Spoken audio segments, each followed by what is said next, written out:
everybody. Thank you for joining us for our Tuesday evening Fireside Chats. It's January 10th. We are going to be having Shelly Vandevens on today, who is an ultra runner, is going to be tackling the Tarawera 102K in exactly a month from today. But before we get Shelly on, just want to make a couple of mentions of things.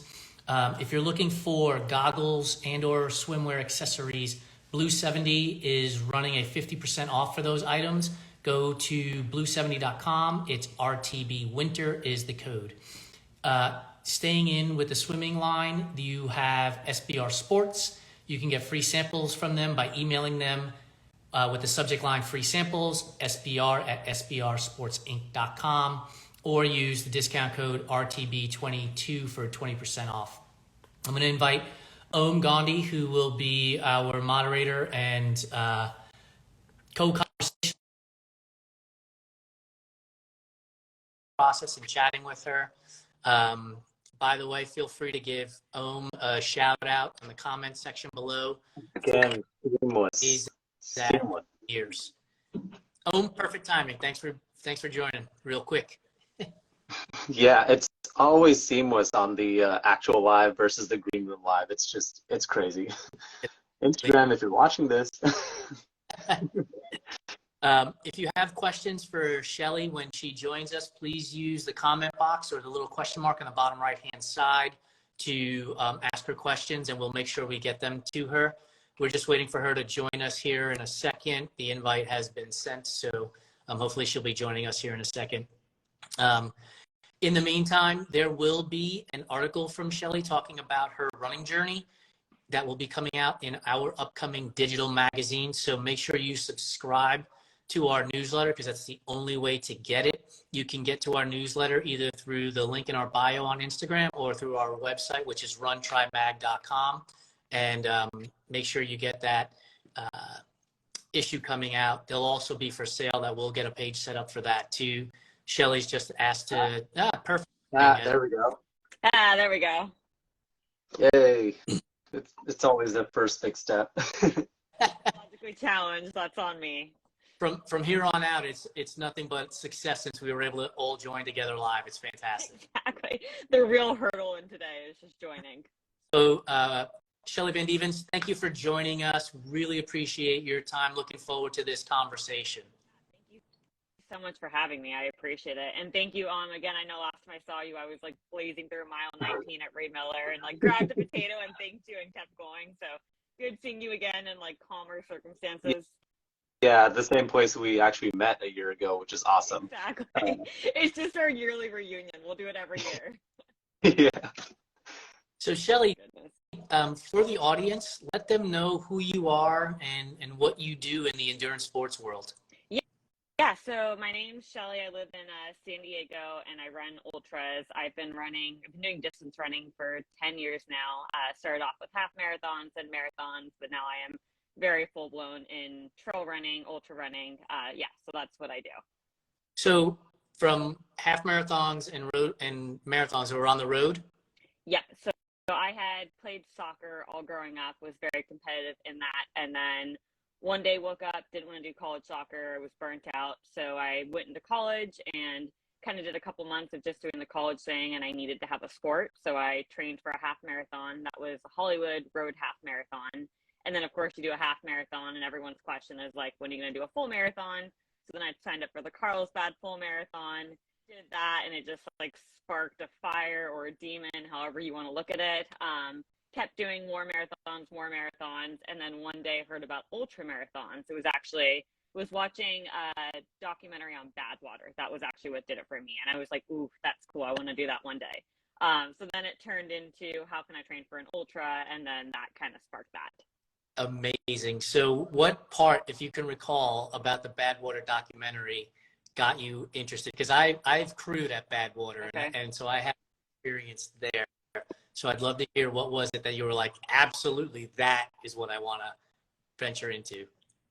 To me, it's pushing the human body to your absolute limit, right? So I think it's seeing if you can do something, and I think even more so it's pushing yourself mentally to your absolute limit.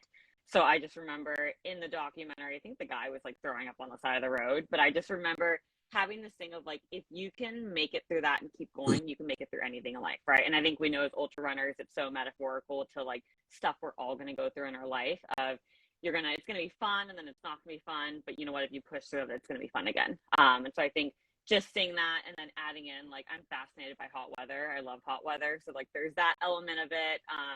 Obviously growing up in Southern California, Death Valley and the Sierras are very much home to me. So there's that element of it. But yeah, I think it was just seeing, like, in my mind, those people are kind of crazy. So I wanted to like be a part of that one day. Yeah, what's crazy about going through Death Valley is at the end when you climb the Whitney Portal, Yeah. it's freezing up there. Like, it is such a drastic change. And I would say, pretty quickly, but it takes time to go up the mountain. So, you feel that temperature change, but it's an amazing experience. So for those of you who are interested in getting into ultras, that's definitely one to look at and really push your limits, as you say. What's the longest race that you've done so far in the ultra world? So as of now, my longest race is a 50K. I've done a couple of those. Looked into other longer races, haven't ended up doing them. And then right now I'm in a month from today going to be doing my first 102K. So that will be my longest distance to date. And it's not just any 102K.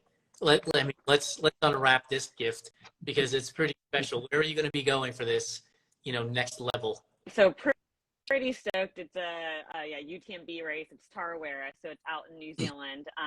I think for me, the cool part of ultras is just like you're combining nature with running, right? So road running, amazing, but to me, it's about like the feeling of running, the community, right? The people, those are all equally as amazing in road running, but something about being out in nature, right? You're like by yourself. You don't see anyone for 20 minutes. You're like, am I lost? Like, I love that whole aspect of it.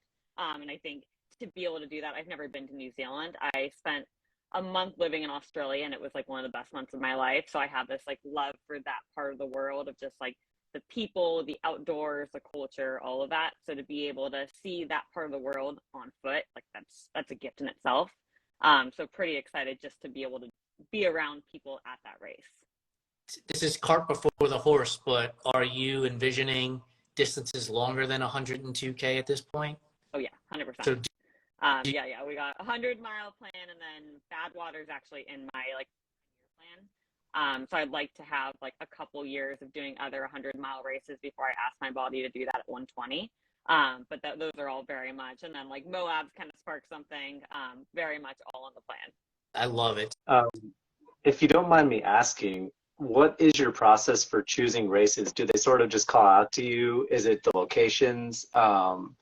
Is it kind of like you said, the experiences? Like, how did you choose Tarawera, and how do you choose your races? I could be called impulsive in my life where I like see something and I get excited and then like I tunnel vision on it, which I think a lot of runners do, right? Like we're excited people. So I think it's just what calls to my gut, right? Like what you kind of see and really, really excites you. So like Ray Miller, my first ultra, I fell in love with trail running in the Santa Monica Mountains. So it was like, what better way than to run my first ultra, like 2 hours from my home in the mountains of Malibu. Australia, I have like a significant love for it just as the place itself. So being able to run a race in that area, I had heard about Tarawera through years of just like following different ultra runners, seeing their experience there, seeing the terrain. So I think that was a big part of it. For me, it's very much about the community, the people, and the terrain. So if I can get those three things together, and then obviously if you can get some good Burton mileage, then that makes it more fun. Designed for running adventures on a variety of surfaces, the Kahtoola Exo Spikes footwear traction are at home on ice and snow, as well as on dry, rocky ground. 12 ultra-durable tungsten carbide spikes provide an impressive amount of grip when you need it, and stand up to rocks and other abrasive trail features when you don't. Exo Spikes will inspire you to follow the trail less traveled, even when it's covered in ice. For more information, visit Kahtoola.com. Shelly, talk to us a little bit about the journey to this running, and not just the 102K, but what you've had to overcome in the most recent past to get to this point, because it's a phenomenal story. Yeah, so I grew up very, very active, played competitive soccer my whole life, traveled around doing that. I mean, that was pretty much my childhood, was like every weekend, every night, was kind of, there was multiple years I wanted to become a professional soccer player. That was actually my goal in life. And then one day just woke up and didn't have the same love for it. I remember seeing other women on my team, and it was a very competitive team, and they had this just fire about it for them, and I didn't have it. So I quit the next day. Gave up what I was going to do end of high school and college, went to college, started doing road running, did a half marathon, a full marathon, and then I decided to simultaneously train for the Boston Marathon and my first ultra at the same time. So I started running just really high mileage, no coach, no strength training, no mobility work. In that same year, I also went through like a very, very traumatic loss, something I had never experienced and was not myself for a year. So I started not eating the way that I should have. I was doing intermittent fasting, which in reality meant eating like a meal at like 3 p.m. and a meal at 5 p.m. and that was it. So my body wasn't getting fuel. That worked for a while. And after a year, one day, my body just had enough. I was on a run one day, and it was actually a 1-year anniversary from the loss I had gone through. So strangely enough, it was like those feelings were all in my head. And I just remember getting this like 12 out of 10 debilitating nerve pain down my leg. And it's something that like I don't wish on my worst enemy. It was just like went from feeling fine to just like drop to the ground sobbing. I had to get a ride home. It was in that moment I knew something was terribly wrong. And that started the trail of 17 different medical professionals to try to figure out what was wrong with me. We went to physical therapists, did the 8 weeks, that didn't do anything, went back to the MD, did a spine MRI, an x-ray. We went to like inner healer, that wasn't doing anything. I tried going to different PTs because they all had different theories, right? So you go to one, it's not working. It's like, oh, it's like your glute, it's your back, it's your hip.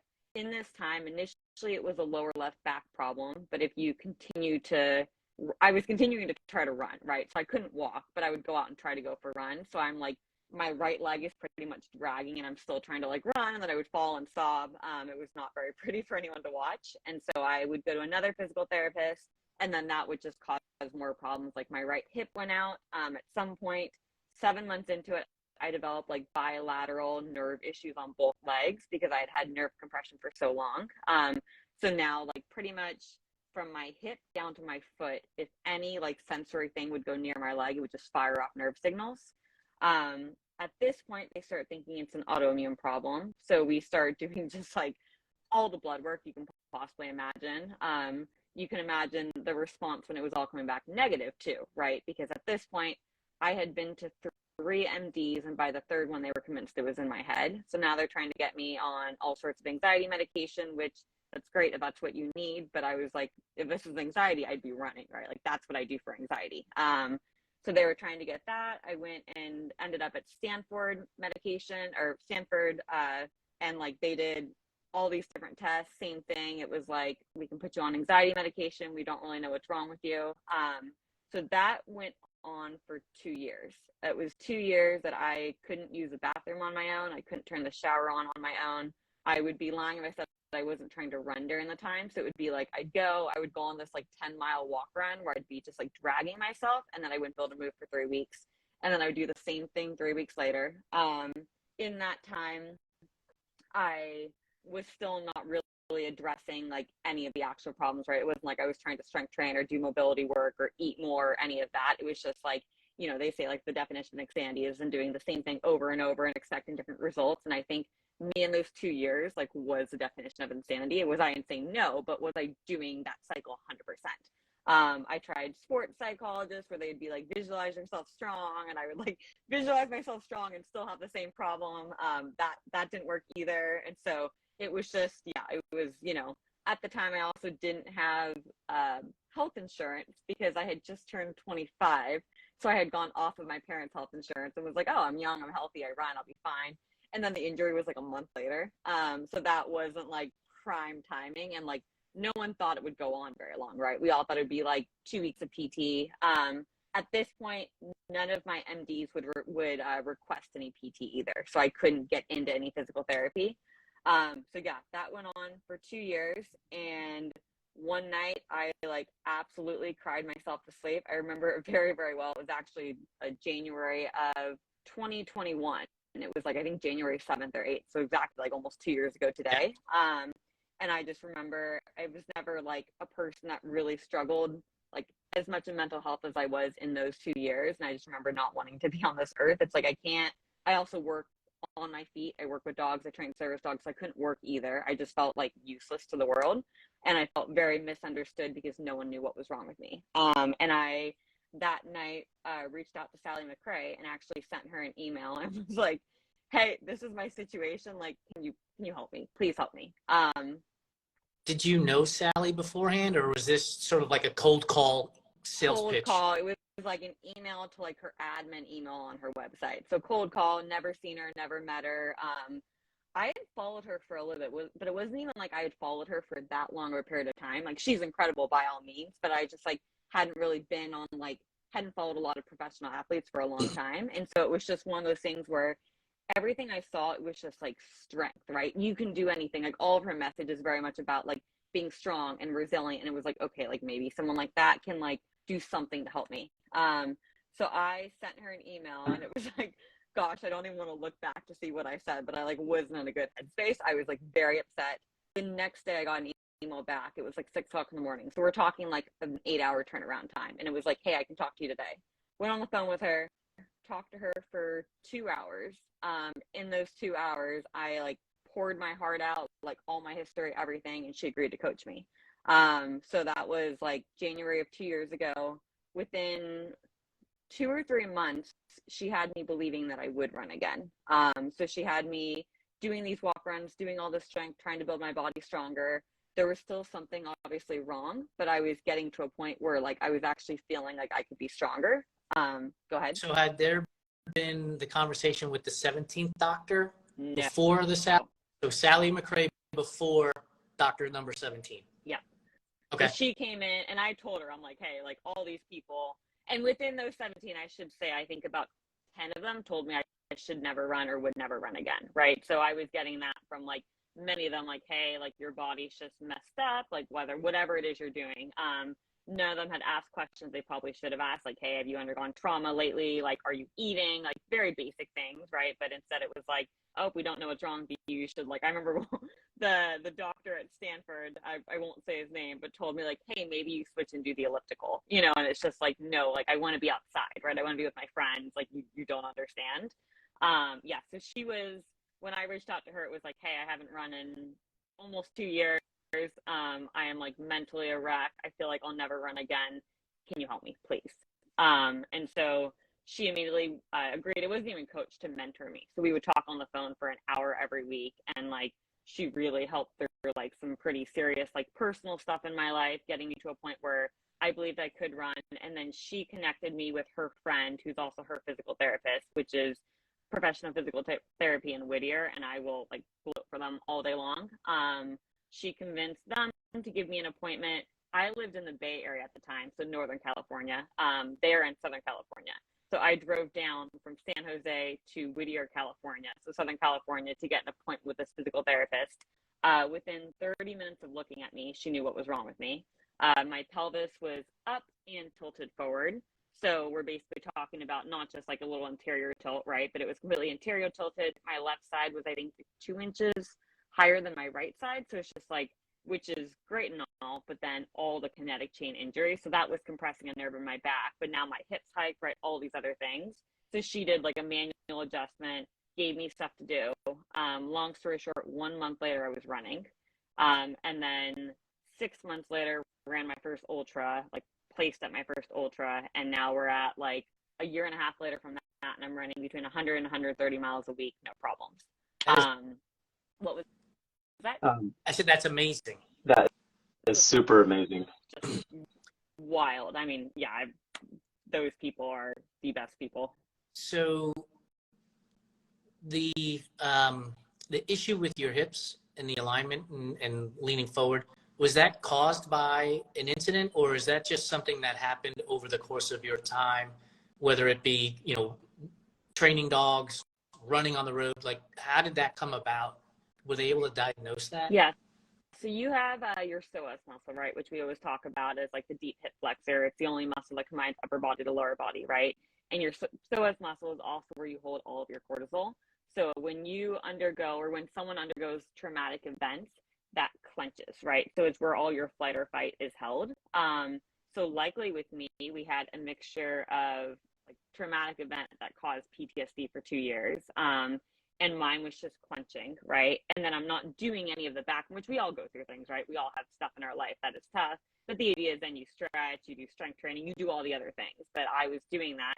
And I visibly will look at like videos of myself from like walking, running in that time. And I was like hunching over. So over time, that just pulled me into this hunch position. And I didn't do anything to correct it. And then you add that with like severely underfueling. We're talking like 800 calories a day underfueling, running 20 miles, right? And like that was just the catalyst of like your body's trying so hard for you and it's just not happening. I mean, that's amazing. And I think, you know, for those of you who are listening to this, like, understand that, you know, you need to take care of your body and pay attention to all the signals that it is giving you throughout time. You know, I know for me, one of the things that I tend to do, even when I'm standing, is hunching forward. And so just working on making sure I straighten my self up just so that I can have that alignment and avoid those injuries that take time to develop, right? For lack of a better phrase, and wind up taking you, you know, 16, 17 doctors before you're like, okay.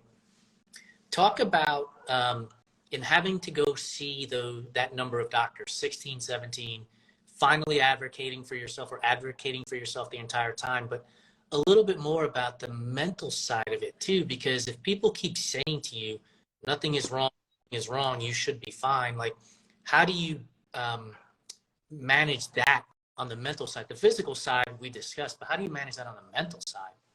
I mean, full transparency, I broke. I absolutely broke in that time. It was, I think the hardest thing that a lot of people can feel is not being understood, right? Not being seen, not being heard. And in those 2 years, I will genuinely say Sally was the first person in that time I felt like seen and heard me, right? Because I had some awesome people in my life, but they didn't have the same love for running, right? So they would give me the like, well, at least it's not X, at least it's not Y, right? Like they give you the like, your situation, you could have 6 months to live. And it's like, I understand that, but this is like my reality and my world and what I'm dealing with. So I think I would get that from amazing, awesome people, but that wouldn't really help what I was feeling in that moment. And then within like, you know, I didn't have, it's funny because before my injury, I didn't really have a running community, right? I ran by myself all the time. It was like, I'd go to my little road races by myself and leave by myself. And then like, you have this amazing transformation of like, after that, I would say like the 30 people in my life I'm closest to are like because of the endurance community. So that's another gift of this, right? Because I just realized like how much those people understand me. So I think, yeah, it was very much this feeling of like, I felt crazy. I very much did. I didn't feel seen. I didn't feel heard. I felt hopeless in the moment. And I would say, I remember in my email to Sally, I think I used the word broken 4 times. That was just like how I looked at myself as like weak, fragile, and broken, you know, versus like strong, powerful, and resilient, which is how I look at myself now. That's amazing. For those of you that are just joining us, my name is Jason Bahamundi. I'm the founder of Run Try Bike. I'm being joined by co-owner Om Gandhi and Shelly Vandevens, ultra runner, who just went through in detail her journey from 2019 through to today, having visited 17 doctors all along the way and sending for what, lack of a better term, is a cold sales pitch to Sally McRae to be a mentor, friend, and coach, and is preparing to be racing in New Zealand in 1 month from now at a UTMB race, Tarawera, which is 102K. Hopefully I pronounced that correctly. I don't think any of us have. We'll all just throw what we can at it. As long as we're all pronouncing it incorrectly consistently. I hope they're not watching this. Yeah. Well, I will be racing a UTMB race at the end of April, and it's the Canyons, which is a lot easier to pronounce. So I'm in the clear.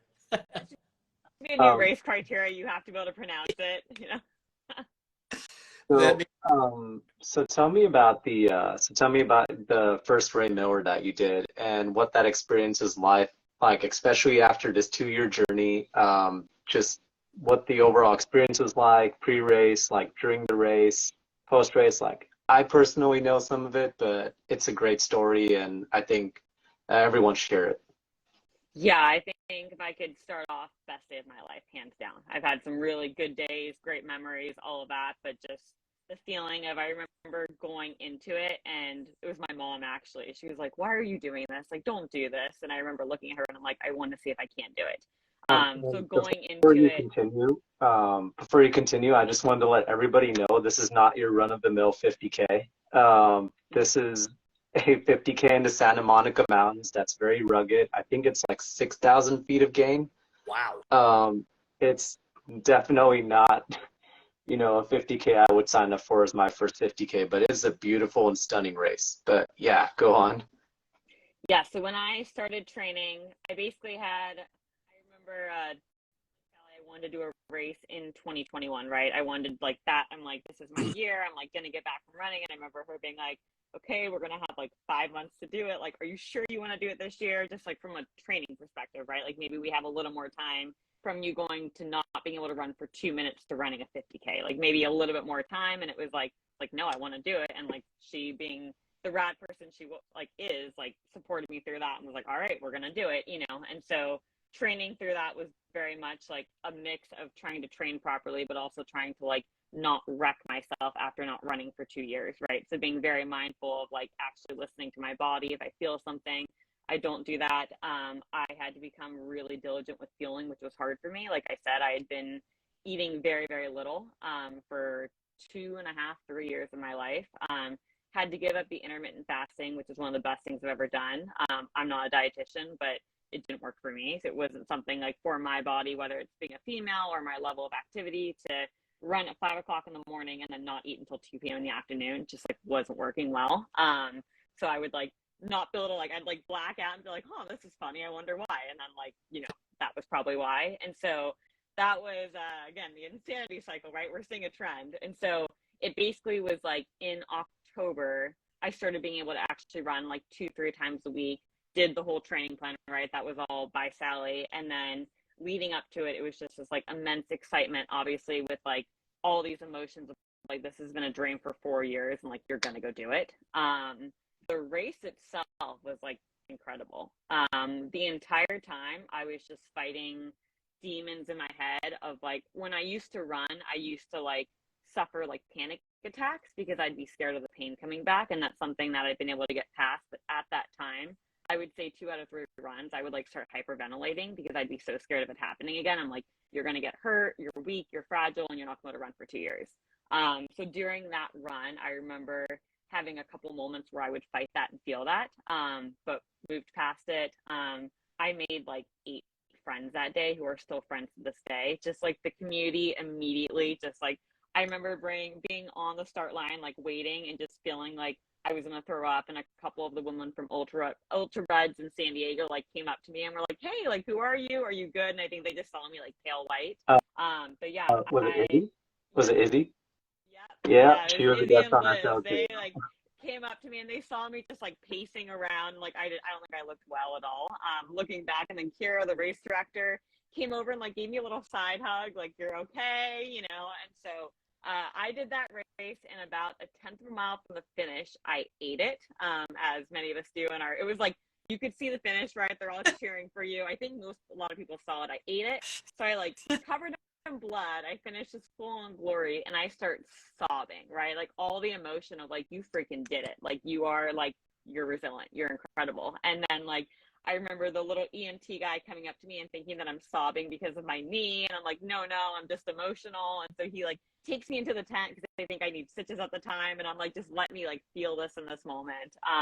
But yeah, I would say if I could describe it in one word, it was euphoric. It was just like the best feeling I've ever had in my life, of not only realizing like, this is what I like truly love, the thing I truly love to do, but then also just like feeling this power in myself of like, if I can do this, I can do anything. Like if I did this the last 2 years of my life and I am like now an ultra runner, right? I remember like, it was Sally actually like saying those words, like, you're an ultra runner now. And that just like hit something in me. And yeah, that's changed how I live every aspect of my life. I think, we can have like we can be relentless in things and have like full passion for things and know that we're capable of anything, then like we can get through anything. And I feel like I learned that day.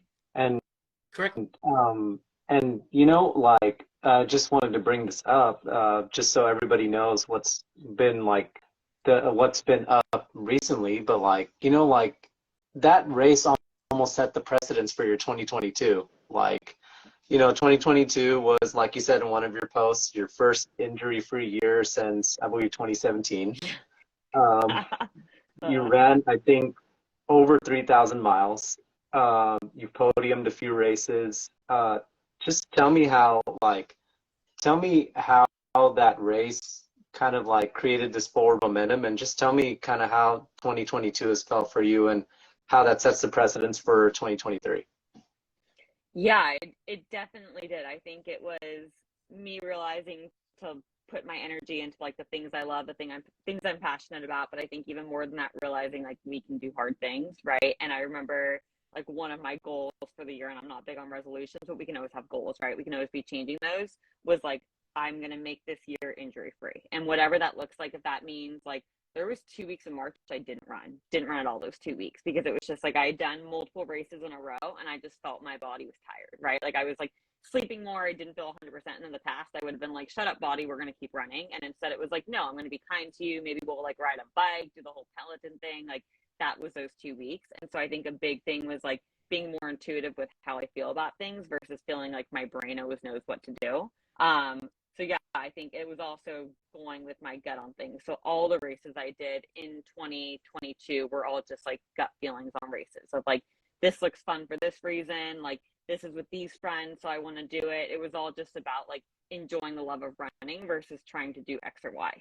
And then as far as 2023, I think it's like, okay, so now I did 3,500 miles in an injury-free year. Like, well, now can I do 100K at a time or 100 miles at a time or go for a BQ? Like, I think now I'm kind of gearing into like seeing how far can I actually push myself in one event. Did you say that you placed at the Ray Miller? It was, I did third in my age and then eighth overall. Okay. So that leads me to this question. When you were out there, right, first race back, you're performing well. Did you know how well you were performing? And if you did, was that what spurred you on? Or was it the idea that this is my first race back and I feel great and I'm just going to keep running? You know, the unique thing about Ray Miller is the first like 2 miles is this like 1,200-foot climb. So you basically get barreled into the single track. I had so much anxiety. I just like bolted at the start, right? Like the last thing you should do, right? I'm not saying any coach ever told me to go red line my first 2 miles, but I did. And then like all the hill training I had done, which like, again, thank you, Sally, for that. I like got to the top and I was like, I feel good. I should just keep this output, right? So now I've like put out an output for the first 2 miles. And I think just like the strength it takes to like go to 17 doctors over 2 years and not have answers and move forward to that and run again, like running an ultra is nothing compared to that, you know? And I think we all know that in our personal lives, right? Like those are the hard things, not like running's easy, life's hard. That's what I always think about, you know? Yeah. And so I think it was like that pushed me. And then it was like, I just want to maintain this. And if I'm honest, I was just like star power the entire time. I was just having a good time. And for me, it's never been like, oh, I want to try to do well at this race. It's just, I want to see what my body can do. So do you have goals for Tarawera in a month from now? Definitely, I want to go sub 15 hours to get a lottery ticket for Western States. That's been a big goal. So I think I want to finish my first 102K. So I don't want to go out and try to run like a 7-minute mile for 100. Like it's not going to work. So I'm obviously humble in the sense of like, I know I have no business trying to hold a certain pace in a race like that. But I definitely want to go sub 15. What's the elevation gain at that event? I don't want to be wrong. I think it's like 8 or 9. I think it's 8 or 9. Okay. So a lot less than Ray Miller on a per mile basis. I didn't think about that. Yeah. Huh. Yeah. I mean, because maybe I do go for it. This is good advice. I'm going to blame you. If I bonk at mile 62, I'm going to be like, hey, Jason told me to. Well, and anybody who knows me will tell you my motto is all gas and no brakes. So I'm who's like, Yeah, I'm gonna go for it. And if things fall apart, they fell apart. I gave it all I had. It is what it is. I did the bike leg at the 70.3 in Indian Wells, and for like the first, I don't know, half the race, 30 miles, I was averaging like 21, 22 miles an hour, and I think the back half I was averaging like 13. Like I couldn't even pedals. I was like, I could just walk. I'd be going a lot faster. So go for it. It's more fun. I think I hate to admit I have a quote on my wall, but I do, and it was like, if you think you have things under control, you're not going fast enough. And it's like I see it every morning in my office, and it's so dangerous for me to look at, but it's so true. So I think we've all had a race where we've come out like too fast, and it's just like one of those like memes where it's like, oh, like, when you see the finish line and you've been walking for the last 20 miles and then you just power through. It's so much more fun that way, though. You're like, I did it my all. Like I can't feel anything, but here we are. So I forget. Remind me who wrote "Running on the Edge" for us? Was it Christy? Oh, Running on the Edge. That was Christy Palmer. Yeah. So she wrote an article for us called "Running on the Edge," and I think for me, that's the way I have to participate in events. Is okay, I'm going hard. I know my heart rate is sky high. Training tells me to be able to hold this, but let's see what happens, right? And go for it. Go for broke. Great things might come of it. And honestly, like I tell some of the athletes I coach, you'll have a great story if you blow up. That's okay. They both work. High risk, high reward. That's how I live my life. So you mentioned qualifying for Western States. You mentioned Boston qualifying as well. Give us some of the events that are on your bucket list, the things that you want to do or have to do, for yourself. I mean, not with getting carried away, but Western States, 100%, I think it's on all of our lists, right? That's kind of an easy one. Definitely Mount Blanc as well. Badwater's on my plan, but I see it more as like a 5 to 7 year plan, just because I recognize like I need years and years of running before I go to anything like that. Also need to find people that are okay with curring me in that. So that's going to take like years of like, all right, we got one. We got two. All right, we go next year. Next year I'll apply. No. So that's kind of like, that's definitely on my plan. Getting a BQ has been a goal just because when I got injured, I was trying to get one. So I think now I'm at a point where my heart isn't in road races, but I'm very stubborn in life, or passionate, however we want to look at it. And so for me, I'm like, I feel like I have to do that at some point, even though like loved ones will say you don't have to do it. I feel like I need to. So I'm looking, I think like I'm doing like the LA Marathon just for fun, but that's 2 weeks post 102K. So I recognize it's probably not the BQ race for me. So I think CIM at the end of the year, I might try to go for one and then just try to do it the following year. But I would say, yeah, Mount Blanc, Western States, Badwater are kind of like the 3 ones that I know are like in my longer term plan. So Jamil, Corey just joined us. Is Cocodona on your list for long courses after your 100 milers? I mean, I think 125. That's right. With ultras is like, so once you do it right, you either need to go do it better or you need to do more, right? Like those are kind of like, that was my whole thing with Ray Miller this past year, is I'm like, I want to do it as a training race for Tarawera, but I have to PR my time, right? I can't go slower than last year. And I like, no one should take my advice, but my point is like, I know myself very well. So I could see doing the 100 miler, and like in my mind right now, I'm like, then you're done, right? But like reality says no, then I'm going to want to do like the 200, and then yeah.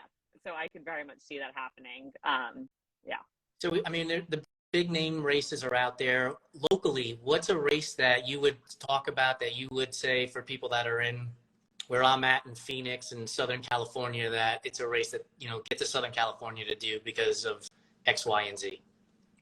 I'll probably do Ray Miller every year for the rest of my life. That will always have a special place in my heart. The race director, Kira, is like an incredible human being. She was so nice to me my first time and made me feel so welcomed. So I think that's one where you're running up in the mountains with an ocean view the entire time. Like, how do you beat that? It's all single track. It's not technical. It's all runnable. So I think that's one that I'll consistently do just for fun and to try to keep PRing.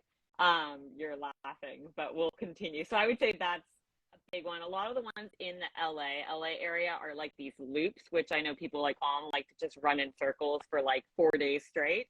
Yeah. I'm not that insane. So I think for me, I'm like, I want to see stuff while I run. I don't want to just like see what happens when I run a hamster wheel for 4 days. But power to you. So yeah, I think that's definitely one. And then I definitely want to do either like San Diego 100 or a run. I do a lot of my training out in like the Laguna Mountains of San Diego. So I think doing a race out there would be cool. I laughed because you said that Ray Miller is runnable, yet no more than 5 minutes ago was 6,000 feet of elevation, 30 miles. Like, those two don't add up. Got I some mean, the pretty good hills are the single best track. part, you know. I remember filling out like a sheet for like my coach, and it was like your favorite running workout, and it was hill repeats. That's what I put down, and she was like, "Are you good?" You know, like it just like for me, I love like you're running up a hill, right? We're not going to go into like that song or anything, but just what more powerful feeling than literally running up a hill, and then like at that point your heart rate spikes, and then you just bomb down it. I mean, so I love the elevation. I think I do better with elevation than running flat. I don't have leg turnover to run 4-minute miles. I never will. But if it's a hill, then I can pass those people on my grade adjusted pace. Yeah, I've always said when in doubt, run the hillier route. I mean, you'll get stronger, and so that when you get to the flat or the ability to run downhill, you actually have the ability to do both at a pace you probably didn't think about being able to do. Exactly. For those of you that are just joining us, my name is Jason Bahamundi. I'm the founder of Run Try Bike. We're being joined by co-owner Om Gandhi and Shelly Vandevens, ultra runner, who just took us through her running journey. You'll be able to read about it in full detail in our next digital magazine, which is being dropped on January 15th. And the only place to get it is through our newsletter. So after this conversation is over, go to the link in our bio on Instagram, subscribe to our newsletter, or go to our website, runtrymag.com, and subscribe to our newsletter there. Shelly, thank you so much for joining us. Before we let you off the hook, we're going to have some fun with some questions that we call rapid fire, but take your time to answer them. And if you get ridiculous reactions from me, just keep talking, because I find these questions to be the ones that draw the most emotion out of me. All right. Fair enough. We'll start simply. When you run, podcast, music, or nothing at all? Usually nothing, occasionally music if I just really want to feel something, but I'm a kind of, I want to like hear myself breathe kind of person. Absolutely. But when you do choose music, what kind of music are you listening to, and your favorite artist in that genre? You know, I would, if I had to go like one immediate, it would be NF. He's like, he gets the angry side of me, and I'm not an angry person, so it allows me to feel angry for like a couple hours of my life. It's good. All right. So this is going to determine whether or not you have me and Om on your Badwater crew, or just Om. Okay. All right. Pineapple on pizza, yay or nay? Yes. Okay, Om, you're all on, and I'm out. Oh man, I mean, fruit. You gotta eat fruit on everything, right? It's like so sweet. Fruit. Fruit, 100%. Why do you need to add more fruit to your fruit? Don't you want you could have every food group in one piece of food. That's the best food in the world, right? You've got like your bread, your vegetable, dairy, like everything in one piece of food. Yeah, She's got a point. Really good. I will argue all day long. You don't need to add anything to perfection. That's how I look. But we can always do better, right? We can never be perfect, but we can always be better. Pizza is perfect. Why are you striving for perfect? No, there's no perfection. It doesn't exist. It's just getting better than you were yesterday. If you're going to eat pizza, there are 3 styles that I will recognize, and really only one of them counts. New York, Chicago, or Detroit. Which style pizza are you eating? All the same? No. Like, New York is... I'm distracted by the pineapple, right? I just care about what's on top of it. So, sorry for those of you in Chicago. That's a tomato soup bowl, right? It's like a deep dish tomato soup bowl. Detroit style has cheese that's melted on the side, and it's like a square. And then New York style is the thin, flat crust that you can fold. We go Chicago. I know. We were hitting it off. We were doing well, and now I feel like we're just going downhill here. I want like bread and like sauce. I mean, if there's no bread, like, what am I? I'm just eating like sauce with cheese. Right. In which case, that's bread with sauce. That's wonderful, right? I'm with you on that. I'm just like, all I need in my life is like bread and vegetables, and I could live off of it. So don't go to me for dietary advice. Yeah. So Chicago with pineapple would be my order. Oh. I'm totally caught flat-footed now in this conversation. I don't even know where to. No, you gotta just divert. Just candy corn. Is that a real candy, or is it candle wax masquerading as candy? Candle wax. All right. I'm back on the crew. Back on the crew. All right. Peeps. Is that a real candy, or is it just gross? I would say gross. Yes. I'm kind of picky. Okay. We've had people tell us that they like Peeps, but they enjoy them when they're stale. And I'm like, so you eating rocks? Like, I don't understand. Well, hey, don't forget, I like touching them, but I don't want to eat them. If that's weird, right? Like, they feel fun, but I'm not to put inside your mouth. I don't know. What about cherry eggs? Those ones that have like that milky thing in the middle. Wait, they're like chocolate with the milk? Yeah, it's like chocolate outside, and then you break it up, and it actually looks like an egg yolk. No, which is just. No, I can't do it. I can't do it. All right, we're back. We're back. The textures, Now we're getting into some texture, I don't know if they're phobias, but I can't do it. What about circus peanuts? Yay or nay? I mean, if the occasion calls for it, right? Like, if I'm at a circus, but like. No, circus peanuts. I can have a contingency. Yep. Okay. Orange things that are like in the cellophane pack that you get at like the gas stations. Your grandmother probably had them on a candy dish. I don't know where it came from. I probably am passing. Yeah, they're like styrofoam. They're like orange colored styrofoam. They're terrible. Feeling like you don't like them. Yeah. Terrible. No, Never. Pass. Red velvet. Is it a flavor, an actual flavor, or is it just chocolate cake with red dye? Chocolate cake with red dye. I do like it, but chocolate cake red dye. Yeah. So you're hitting a home run. We're back in the. We're back in the. Like 5 out of 6. That's like, I'd say a 90%. The band's back together. All right. When you're out racing, would you prefer to be the hunter or to be hunted? I mean, I love the chase, but I feel like it's almost more fun to get away, right? Like, yeah, I'd say hunted. I wouldn't hunt either. So, yeah, we'll go hunted. What's your favorite book? Oh, oof. I can't believe I'm saying this, but I have to go David Goggins' first book. We're going down this route, but yeah, Can't Hurt Me. Can't Hurt Me would be the favorite. That stuff has messed me up. I think I've read it twice and listened to it once. That's impressive. Like, to be able to put something on repeat, you really have to like it to that extent. I mean, I think just in like little moments, I'll feel like, "Are you weak?" And then I hear him like yelling, and I'm like, "All right, no, I don't know." So, from an entertainment standpoint, are you a TV or movie person? I'm not. I don't really watch TV or watch movies. I know it's weird, but I'm like, I just don't sit still very often, so I'm not big on either. To be fair, I did do film in college, so that's weird. But we can all change, I guess. So I would say TV, right? Because you get to do something, and then you get to do it again, again, again. Versus the movie, it's like you do it once, and then even if you really like the movie, it's over. Yeah, that's true. So what's your TV show? What's the TV show you'd go back to? I mean, if I'm not even giving it thought, I would say Office. I'm a big comedy person, and that's the only one I've watched multiple times. Gotcha. Yeah. Very cool. Well, thank you so much for joining us, Shelly. I can't wait to share your story in our upcoming digital magazine, which again, folks, drops on January 15th. And you can only get it through our newsletter. Shelly, let people know where they can find you and how they can track you in 1 month from now when you're down in New Zealand. Yeah, I am Shelly Vandevens on Instagram, Strava, super unique, I know, first name, last name. But that is where you can find and follow me.